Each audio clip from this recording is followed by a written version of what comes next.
zakaj se uporablja umetna inteligenca? Veliko nekih primerov rabe umetne inteligence je danes že tako vsakdanjih, da o njih niti ne razmišljamo več kot o umetni inteligenci. Na primer, ko iščete pot v Google Maps, ko uporabljate glasovne pomočnike v telefonih za filtriranje neželene pošte, v e-mailu ali pa recimo za priporočanje serij na Netflixu. Poleg teh relativno nevsiljivih primerov pa obstajajo tudi sistemi, ki imajo lahko ogromen vpliv na človekove pravice. To so lahko na primer rabe strani držav, kot je na primer profiliranje učencev v šolah po učnem uspehu, kar je v omejeni obliki skušala uvesti celo Slovenija. Potem recimo avtomatizirano sprejemanje odločitev glede socialnih pravic ali pa na primer biometrično prepoznavanje za kazenski pregon. Lahko pa gre tudi za rabe strani nekih zasebnih akterjev oziroma korporacij, recimo za pregledovanje življenjepisov pri zaposlovanju, recimo personalizacija spletnih oglasov ali pa predlaganje vsebin na družbenih omrežjih in podobno. Vse te rabe imajo lahko negativne posledice, tako lahko v omenjenem primeru recimo algoritmi vašega sicer nadarjenega otroka označijo kot problematičnega, samo zato, ker ne sledi nekim tipičnim oziroma tradicionalnim vzorcem učenja, lahko pa te posledice segajo še precej dlje in na primer zaradi diskriminacije vodijo v neopravičen odvzem pravic ali pa v množični nadzor strani države. Proti temu se lahko borimo na več načinov, nekaj jih bomo poskušali predstaviti danes in upam, da vam bomo na ta način vzbudili domišljijo, da boste na take situacije pozorni tudi sami. Pa bi najprej šel čez nekaj primerov, in sicer prvi so veliki jezikovni modeli oziroma klepetalni roboti. O njihovi zanesljivosti oziroma raje nezanesljivosti smo že govorili. Ti modeli so problematični, ker temeljijo na statističnih vzorcih, torej ne pogovarjate se vi z nekim pametnim robotom, ampak gre zgolj za predvidevanje, katera beseda najverjetneje sledi prejšnji na podlagi podatkov. Zato so outputi pogosto napačni ali zavajajoči, kot je recimo ta primer, ki ga imam tlele na slajdu, ko sta dva odvetnika v Ameriki pripravljala neke dokumente za enega od svojih primerov s ChatGPT-jem in si je ChatGPT je ven vrgel gladko 6 izmišljenih primerov, 6 izmišljenih sodb kot precedens. Onadva sta to vložila na sodišče, sodišče seveda teh primerov ni moglo najti in pol sta dejansko bila kaznovana. In kljub temu pa še vedno nekako dobivamo ogromno prošenj za organizacijo nekih delavnic o uporabi ChatGPT-ja pri delu in še vedno ljudje zjutraj pridejo v službo in pričakujejo, da bodo s temi modeli nekako ali prihranili čas ali izboljšali učinkovitost, potem pa dobijo napačne informacije in si otežijo življenje ali pa imajo celo neke pravne oziroma finančne posledice. Lahko pa se zgodi še celo kaj hujšega, kot je na primer lani Amazon začel prodajati vodiče za gobarjenje, za katere se je potem ugotovilo, da so napisani s pomočjo umetne inteligence. In te knjige, ki so se predstavljale kot neki priročniki za varno nabiranje gob, so potem ljudem svetovali, naj nabirajo zaščitene ali pa celo smrtno nevarne gobe, ali pa predlagale, da se gobe identificira na primer z njihovim okušanjem. Potem pa je tukaj še tale pametni pomočnik za pripravo receptov enega novozelandskega supermarketa, ki je predlagal pripravo bioloških orožij in jih potem poimenoval kot aromatična mešanica z vodo. Toliko o zanesljivosti teh modelov. Zato nas vsakič skrbi, ko vidimo neke zgodbe, kot je tale slovenski matematični tutor Astra AI in neke visoko leteče izjave, ki pridejo zraven, sploh zato, ker ga lahko že s precej preprostim logičnim vprašanjem pripelješ do napake, hkrati pa povsem ignorira tudi tvoje napačne inpute. Seveda v tem primeru, ki je tle na slajdih, če ima Anja M bratov in N sester, potem ima njen brat N+1, sester, torej še Anjo, kar je ta model gladko ignoriral. Ampak če je ta jezikovni model še relativno neškodljiv, pa obstajajo tudi precej bolj nevarni primeri. In čeprav je recimo Delavska svetovalnica super organizacija, ki opravlja pomembno delo, pa je tole njihovo orodje Gastarbeiter precej problematično. Namenjeno je namreč ranljivi skupini, torej tujim delavcem v Sloveniji, in se predstavlja kot neka rešitev za razumevanje delovne zakonodaje, ki je izjemno zapleteno področje. Težava je torej v tem, da uporabniki morda mislijo, da prejemajo pravno svetovanje, čeprav potem orodje v drobnem tisku navaja, da temu v bistvu ni tako, ne. In nevarnost je, da se ljudje zares zanašajo na neke nepopolne ali napačne informacije. Potem tudi o okoljskem vidiku umetne inteligence smo nekaj že govorili. Umetna inteligenca ne more delovati brez čipov, brez baterij, brez nekih drugih komponent, ki so sestavljene iz različnih kovin, mineralov in nekih redkih elementov. In rudarjenje teh povzroča ogromno škode. Gre pa tudi za izjemno energetsko potrošen sektor. Zadnjič sem bral, da en ChatGPT search naj bi stal toliko kot 20 minut prižgane žarnice. In elektriko za učenje in poganjanje te umetne inteligence dobivamo v veliki meri s fosilnimi gorivi. In te številke niso trivialne. Primer je Severna Virginija v Ameriki, ki je postala središče podatkovnih centrov za vse te tehnološke gigante. In samo Amazon ima tam 102 taka objekta za shranjevanje podatkov in poganjanje spletnih storitev. In čeprav oni uradnih številk porabe ne razkrivajo, seveda, pa po ocenah porabijo več elektrike kot neka cela ameriška velemesta, dnevno pa za hlajenje strežnikov še skoraj 20 milijonov litrov vode, kar je enako letni porabi manjšega mesta.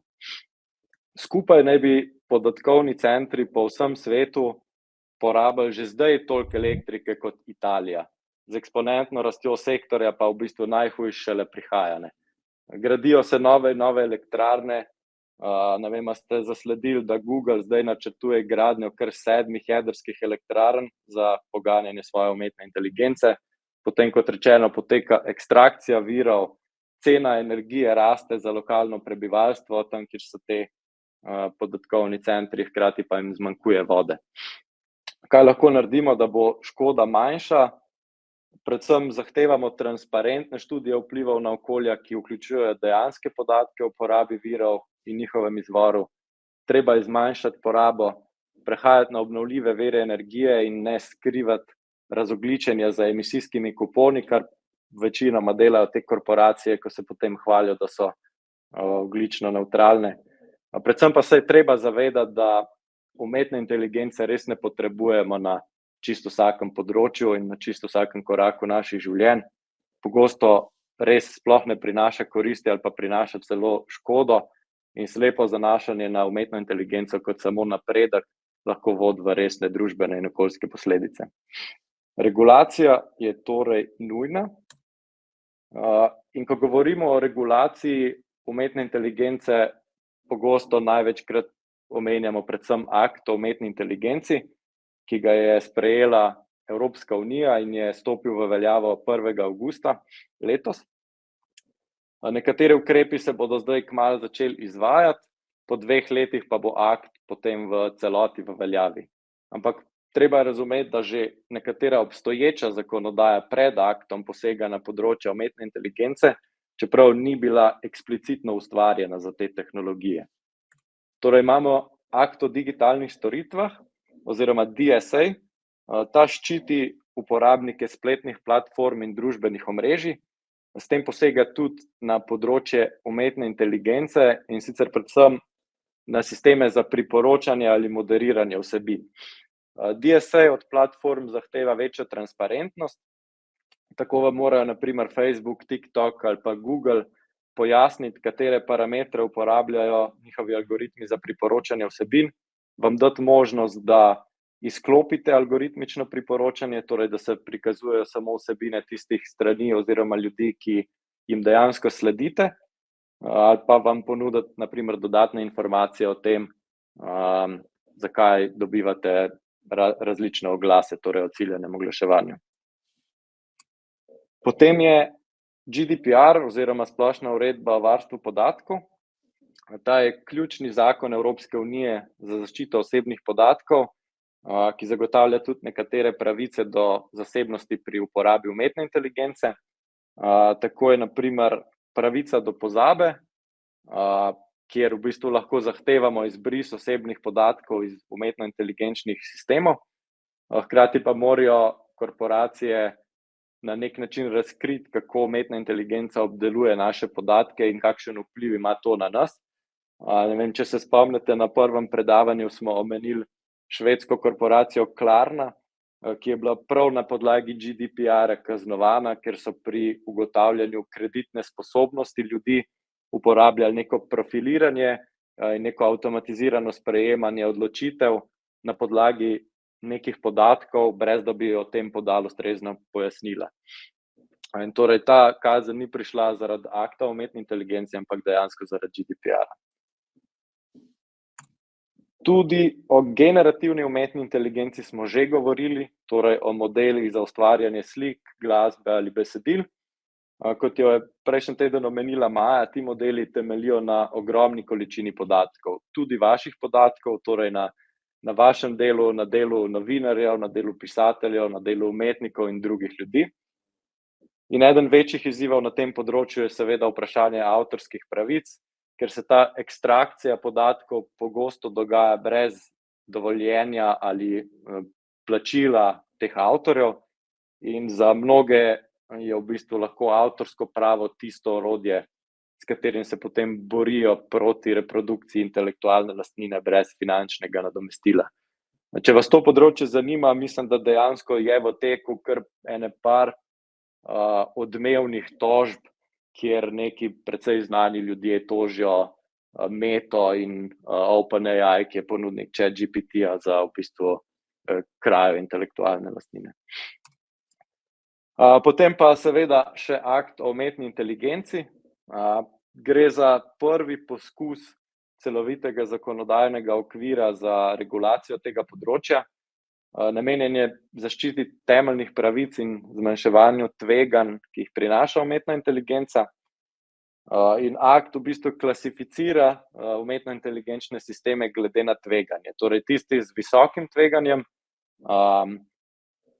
naprimer na področjih šolstva, zaposlovanja ali nadzora meja, so podvrženi strožjim zahtevam. Torej morajo uporabniki in tudi razvijalci teh sistemov pojasniti, kako delujejo, katere podatke uporabljajo in kakšen vpliv imajo na posameznike.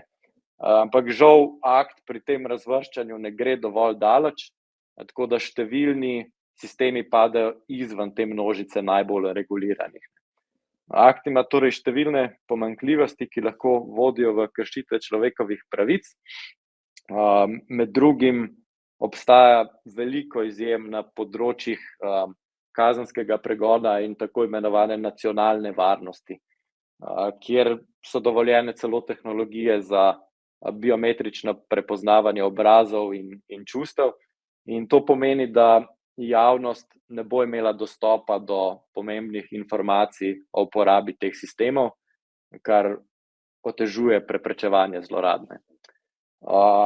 Ogromno pomanjkljivosti je tudi pri regulaciji umetne inteligence v zasebnem sektorju ali pa na področju generativne umetne inteligence. Še posebej nas skrbi, da bodo lahko korporacije kar same določale, ali so njihovi sistemi visoko tvegani, kar seveda odpira vrata zlorabam. Potem je tu popolno pomanjkanje zaščite pravic vseh, ki prihajajo izven Evropske unije, tako da lahko evropska podjetja oziroma ponudniki prodajajo neke nevarne tehnologije tretjim državam in podobno. In vse to pomeni, da se bomo morali še naprej boriti. Sploh bo to pomembno, ko se bodo ti ukrepi prenašali v nacionalno zakonodajo, ko bo treba zahtevati ostrejšo regulacijo. Mi bomo vsekakor na tem še veliko delali. Sodelovali bomo z European Digital Rights Network oziroma EDRI, spremljali bomo, kaj se da narediti, težili in pisali Ministrstvu za digitalno preobrazbo, drugim ministrstvom, pošiljali zahteve za informacije, kje se umetna inteligenca uporablja, kako se uporablja, kakšne vplive ima, in zahtevali neko transparentnost, in upamo, da se nam boste pri tem pridružili tudi vi. Torej, zakonodaja je lahko pomembna, in regulacija in državni nadzor lahko delujeta, ampak kljub temu lahko odgovorni rabi umetne inteligence prispevamo tudi sami. Kot posamezniki ali organizacije lahko vzpostavimo ali pa zahtevamo vzpostavitev nekih standardov in potem skrbimo za njihovo vzdrževanje. Dober primer tega je FRIA, Fundamental Rights Impact Assessment oziroma ocena vpliva na temeljne pravice. Gre za postopek oziroma orodje za ocenjevanje vpliva uporabe umetno-inteligenčnih sistemov na temeljne pravice. To je pomembno orodje, ki ga akt o umetni inteligenci sicer zapoveduje pred prvo implementacijo, ampak samo sistemov z visokim tveganjem. Dobro pa bi bilo, da se ta postopek izvede pred vsako vpeljavo umetne inteligence. Torej, cilj je preprečiti uporabo oziroma implementacijo brez razmisleka o negativnih posledicah, poleg tega pa tudi ugotoviti, ali te sisteme sploh zares potrebujemo ali je čisto dovolj nek neavtomatiziran proces. Obstajajo številni modeli teh ocen vpliva na temeljne pravice, predvsem pa je pomembno, da pri izdelavi sodeluje neka interdisciplinarna skupina, torej da niso to samo programerji oziroma tehnologi, in da ta skupina razmisli torej o tveganjih z različnih vidikov, da poišče načine, kako ta tveganja zmanjševati oziroma odpraviti, in da potem dokumentira te odločitve. V povzetku, ki ga bomo poslali oziroma pripravili po predavanjih, bomo delili nekaj povezav do različnih modelov teh temeljnih ocen vpliva na temeljne pravice, da si boste lahko pogledali tudi sami, katere korake zapovedujejo. Nekateri so recimo malo krajši in malo bolj preprosti, nekateri so precej bolj obsežni. Ki ga imam na slajdu, je primer, mislim, da iz nizozemske javne uprave, in je kar precej obsežen. Tako da bomo to vse vam posredovali, da si lahko pogledate. Poleg tega, recimo lahko obstaja neki kodeksi ravnanja v podjetjih oziroma organizacijah, če želijo organizacije zagotoviti, da se umetna inteligenca uporablja ali pa razvija na odgovoren in etičen način. Torej, te interni kodeksi morajo vključevati neke smernice za zagotavljanje transparentnosti, skladnosti z zakonodajo in druge standarde. Predvsem pa morajo biti tudi opisani neki notranji mehanizmi nadzora in odgovornosti, s pomočjo katerih se lahko potem dejansko spremlja delovanje algoritmov in zagotovi, da njihova uporaba ne vodi do diskriminacije, pristranskosti ali drugih kršitev pravic, pa tudi, da je jasna neka odgovornost za rabo teh sistemov. In potem kot zadnjo točko bi izpostavil še nadzor civilne družbe, in čeprav bom temu delu namenil samo par minut, bi si želeli, da če kaj odnesete od tega predavanja, je to ta delno. Ker, kot rečeno, ne glede na zakonodajo in regulacijo strani različnih organov, mora aktivno vlogo pri nadzoru nad umetno inteligenco prevzeti tudi civilna družba. Spremljati je treba načeloma delovanje, seveda pa potencialne zlorabe, netransparentno rabo, diskriminacijo, širjenje družbe, nadzora in podobne posledice. In na njih seveda opozarjati. Ker trenutni ukrepi so žal preveč ohlapni, da bi jim lahko povsem zaupali. Poleg tega bo treba od zasebnega sektorja zahtevati pripravo in upoštevanje kodeksov ravnanja, od državnih organov pa oster nadzor nad implementacijo umetne inteligence. Mi si res želimo čim več nadzora in delovanja civilne družbe na tem področju. Lahko se tega lotevate organizacije same, lahko se pri tem povezujemo dela bo ogromno, gre za zelo široko področje, veliko je nekih novosti in ne bo mogoče vsega hitro rešiti. Zato upamo, da boste po teh predavanjih tudi sami razmislili o konkretnih načinih in dejanjih, ki bodo izboljšali svet. Pri tem vam lahko mogoče pomaga tale naš register rabe umetne inteligence, ki smo ga lansirali ravno včeraj. In to je sploh prvi sistematični pregled podatkov o načinih in razlogih za uporabo umetne inteligence strani javnih organov.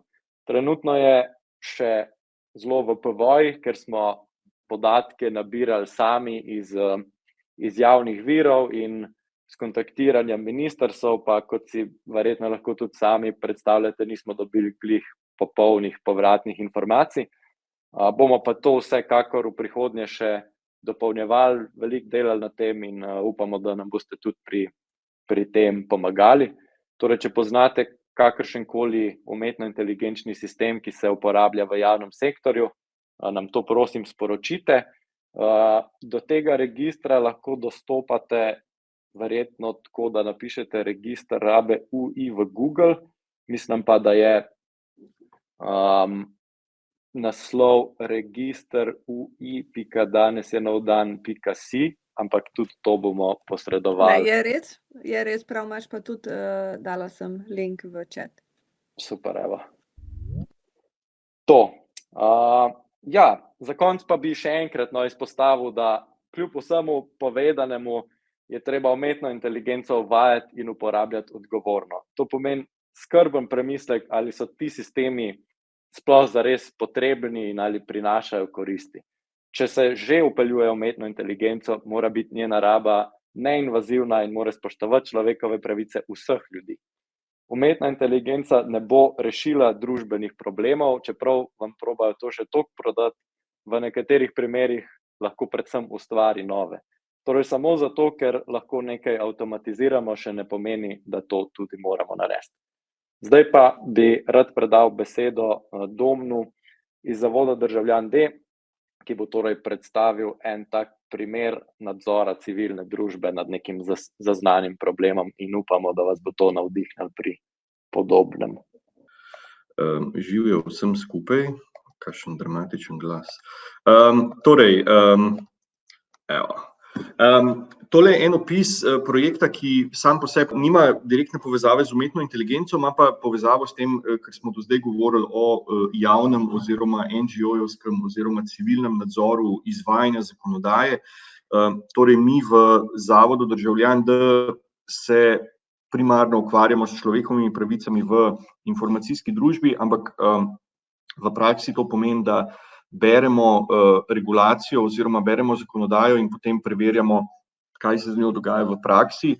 Na žalost ugotavljamo, da tudi pri najbolj osnovnih, kako se temu reče, tudi pri najbolj osnovnih zakonskih varovalkah praksi kažejo, da se pač ne izvajajo pravilno oziroma da se sploh ne izvajajo, da obstaja kup enih izjem.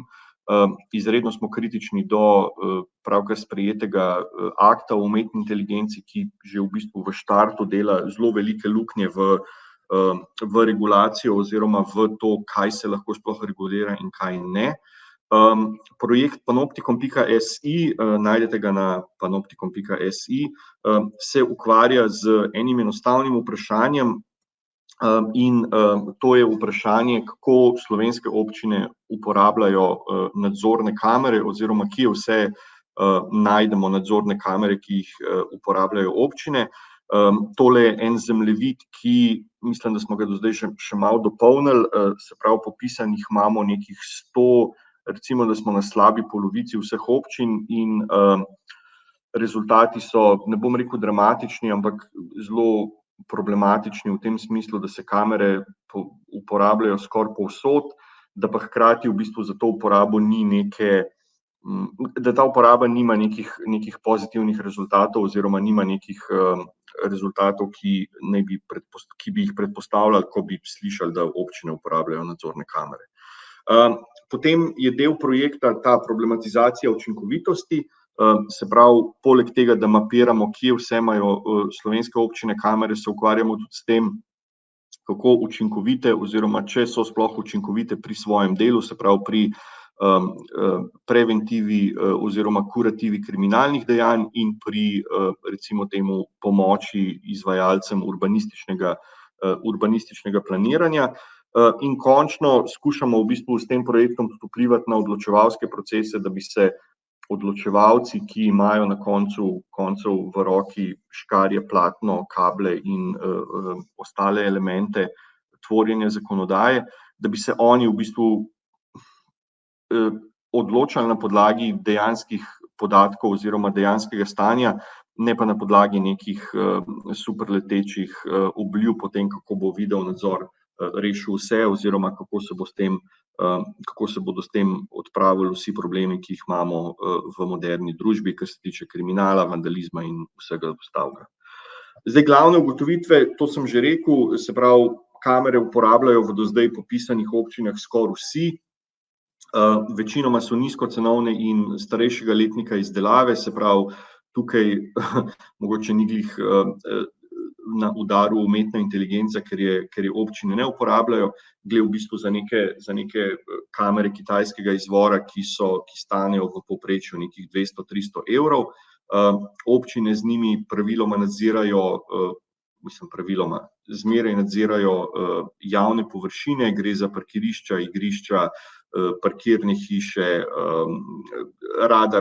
radarske škatle oziroma škatle z radarji za merjenje hitrosti v prometu. Se pravi, gre v bistvu za nek zelo širok spekter površin.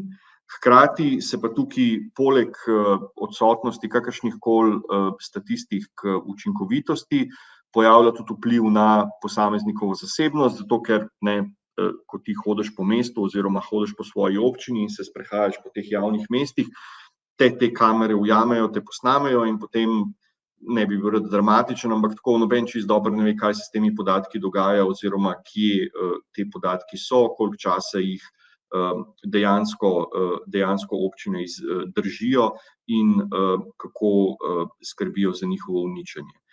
Zdaj, najgloblje smo šli, več o tem najdete na spletišču panoptikon.si, na primer Mestne občine Ljubljana, kjer smo ugotovili, da je kamer res veliko, se pravi v primerjavi z ostalimi občinami, kjer je, mislim, da jih ima Maribor nekje 150 ali nekje med 100 in 150, Ljubljana jih ima 500 oziroma več kot 500, da se v bistvu pojavljajo velika vprašanja glede in učinkovitosti tega video nadzora in glede funkcije oziroma tega, zakaj Ljubljana potrebuje tako veliko kamer oziroma kaj se pol s temi posnetki dogaja.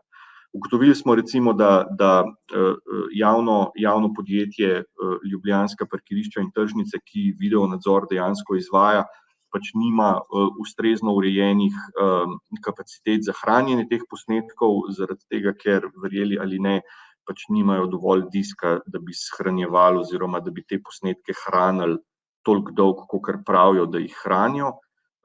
To se velikokrat izkaže kot problem, predvsem takrat, ko hoče policija preiskati kakšen primer, gre na sodišče zato, da bo dobilo, ker je tako prav, sodno odločbo za dostop do posnetkov, in ko sodniki to dajo in potem policaji pridejo do občine oziroma do LPT-ja, LPT reče, se opravičujemo, prejšnji teden smo zbrisali, ker se veste diski. To je velik problem, čeprav se tle Filip malo smeji, ampak dejansko podčrtava v bistvu ta problem oziroma ta razkorak med regulacijo, ki je v teoriji napisana relativno okej, in prakso, ki je pač res obupna oziroma katastrofalna. Govorili smo o AI Actu, pri kamerah je velik problem že GDPR, ki je relativno stara zakonodaja in to predvsem v delu, ki govori o posameznikovih pravicah. Se pravi, ena pravica je do dostopa do podatkov oziroma dostopa do javno dostopnih podatkov. V primeru Ljubljane smo zato, da smo od občine dobili podatke o kamerah, porabili skoraj 2 leti, predvsem zaradi tega, ker občina teh podatkov ni hotela dati in se je potem najprej nam je zavrnila zahtevek za dostop do informacij, potem je, ko smo se pritožili, nam je informacijski pooblaščenec dal prav se je javno podjetje odločilo za tožbo proti informacijskemu pooblaščencu in potem, ko so izgubili na upravnem sodišču, so nam pač te podatke dali, vmes je trajalo 1 leto pa pol.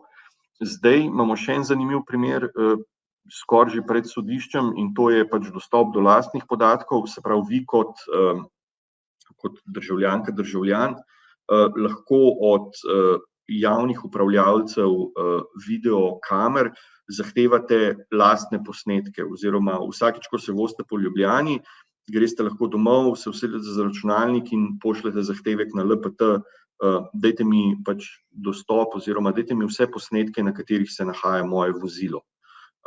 LPT mora potem te kamere pregledati, odstraniti oziroma anonimizirati pač vse ostale, ki se znajdejo na istih posnetkih z vami in vam pol te posnetke dostaviti. To je teorija. Praksa se izkaže, da pač je LPT zelo dobro zverziran v svoji nesposobnosti zagotavljanja pravic, v tem smislu, da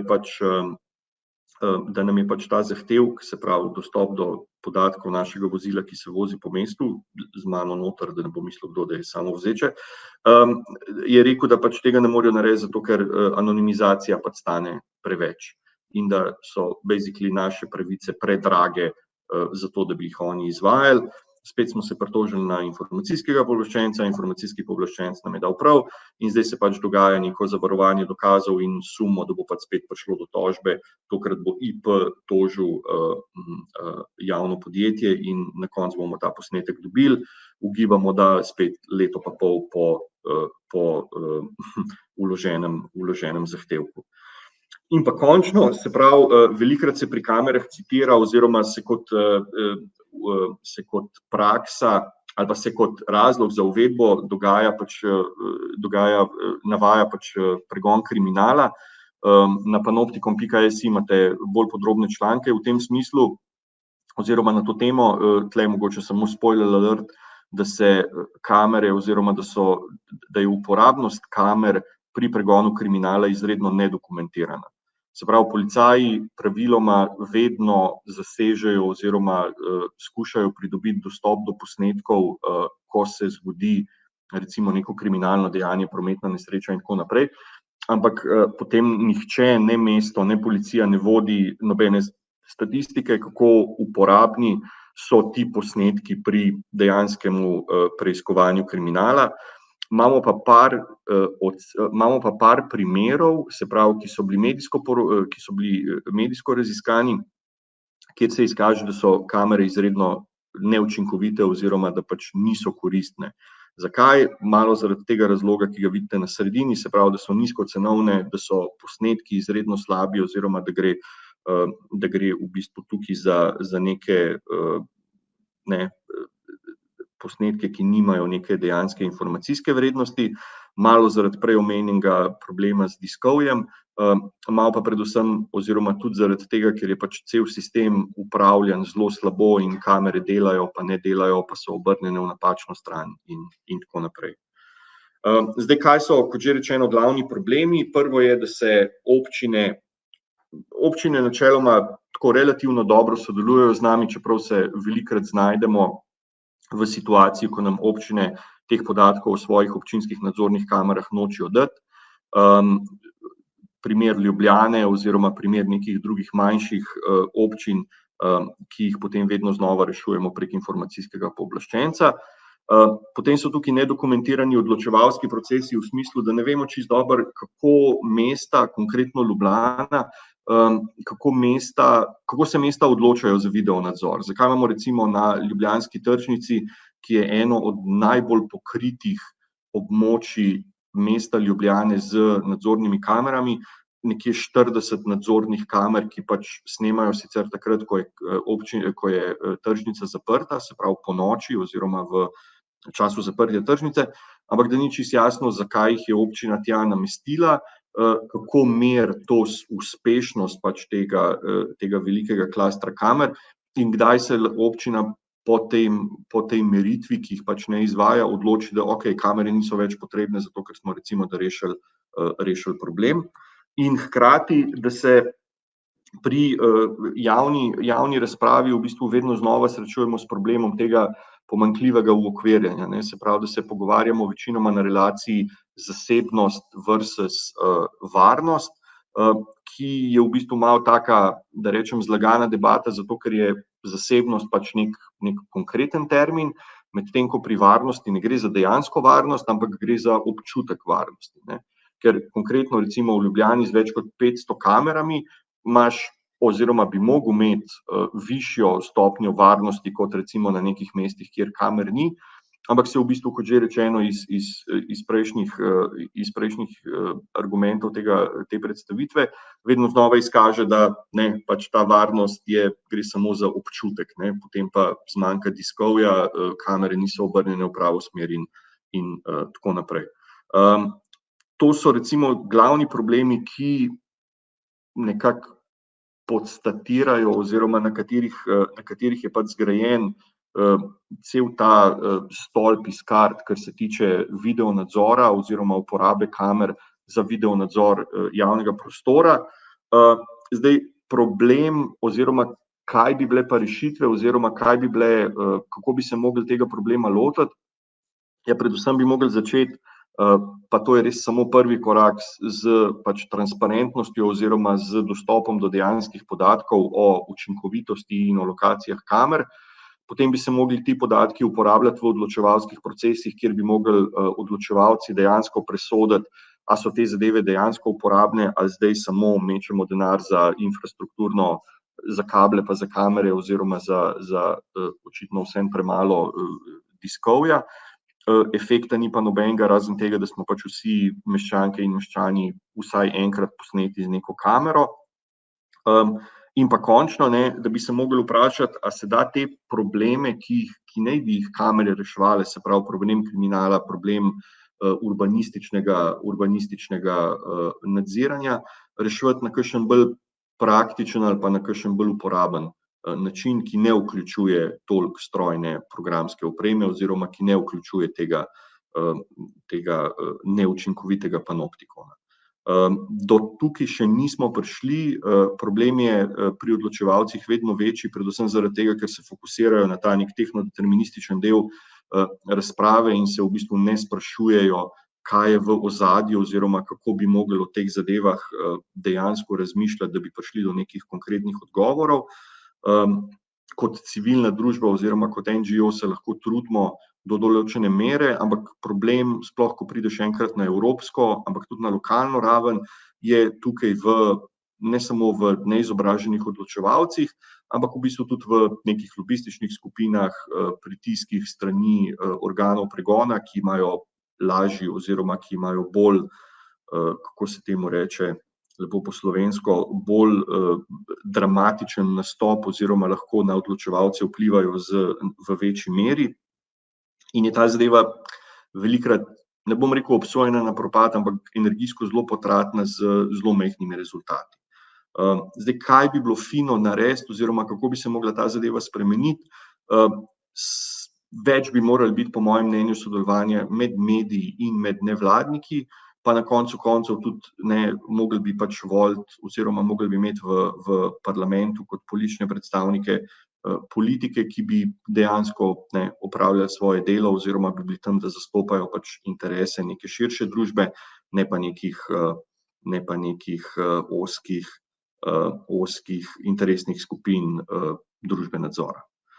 Več o projektu panoptikom.si na panoptikom.si, več o nas na državljan.si. To je bila kratka predstavitev, veselim se vaših vprašanj.